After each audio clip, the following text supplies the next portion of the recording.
നമസ്കാരം. അപ്പോൾ എല്ലാവരെയും കൊച്ചിയിൽ കാണാമെന്ന പ്രതീക്ഷയിലാണ് ഈ വീഡിയോ ചെയ്യുന്നത്.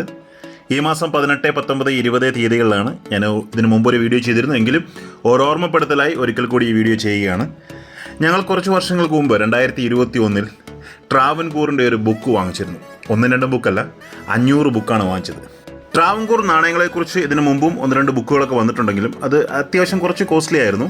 പെട്ടെന്ന് തീരുകയും ചെയ്തു. ലിമിറ്റഡ് എഡിഷൻ ആയിരുന്നു. ഈ ഒരു ബുക്ക് കുറേ പ്രിൻറ്റ് കൂടുതലുണ്ടായിരുന്നു. അപ്പോൾ ഇതവർ പ്രിൻറ്റ് ചെയ്ത ആളുടെ അടുത്ത്, പബ്ലിഷേഴ്സിൻ്റെ അടുത്ത് കുറേ ഇങ്ങനെ സ്റ്റോക്ക് കിടന്നിരുന്നു. അപ്പോൾ ഒരു സ്റ്റോക്ക് ക്ലിയറൻസിനായിട്ട് കംപ്ലീറ്റ് ലോട്ടായിട്ട് സെയിലിന് വെച്ചിരുന്നു. അങ്ങനെ ഞങ്ങൾ എങ്ങനെയൊക്കെയോ പൈസ അറേഞ്ച് ചെയ്ത് വാങ്ങിച്ചിട്ട്, കാരണം 500 ബുക്കാണ്, വലിയൊരു ഇൻവെസ്റ്റ്മെൻറ്റ് വേണ്ടതാണ്.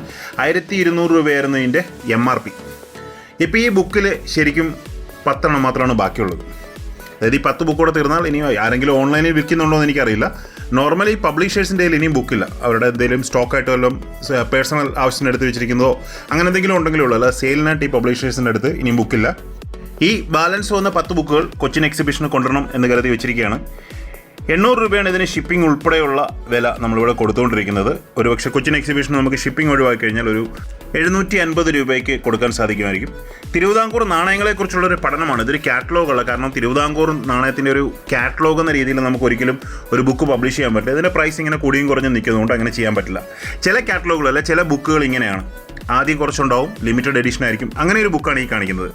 ഇന്ത്യൻ പേപ്പർ മണിയുടെ ഒരു കംപ്ലീറ്റ് എൻസൈക്ലോപീഡിയ എന്ന് വേണമെങ്കിൽ പറയാം. കാരണം ഇത്രയും വലിയൊരു ബുക്ക് ഇതിന് അന്നത്തെ MRP 10,000 രൂപയായിരുന്നു. ഇന്ത്യയിലെ തന്നെ വലിയ 2 കളക്ടേഴ്സ് ചേർന്ന് ഇറക്കിയ ബുക്കാണ്. ഇന്ത്യയിൽ ഇറങ്ങിയിട്ടുള്ള എല്ലാ കറൻസികളെക്കുറിച്ചും ഡീറ്റെയിൽ ആയിട്ട് പറഞ്ഞിട്ടുണ്ട്.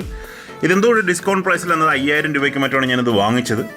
അപ്പോൾ ഇതിലെ പോർച്ചുഗീസ് ഇന്ത്യ, ഫ്രഞ്ച് ഇന്ത്യ, ഏതൊക്കെ കണക്ഷൻസ് ഇന്ത്യയുമായിട്ട് വന്നിട്ടുണ്ട്, ഇന്ത്യയിൽ എവിടെ നിന്നൊക്കെ കറൻസികൾ ഇഷ്യൂ ചെയ്തിട്ടുണ്ട്, ഇന്ത്യ പുറത്തേക്ക് എവിടെയൊക്കെ ഇഷ്യൂ ചെയ്തിട്ടുണ്ട്, എല്ലാ ഡീറ്റെയിൽസും അടങ്ങിയ ഒരു ബുക്കാണിത്.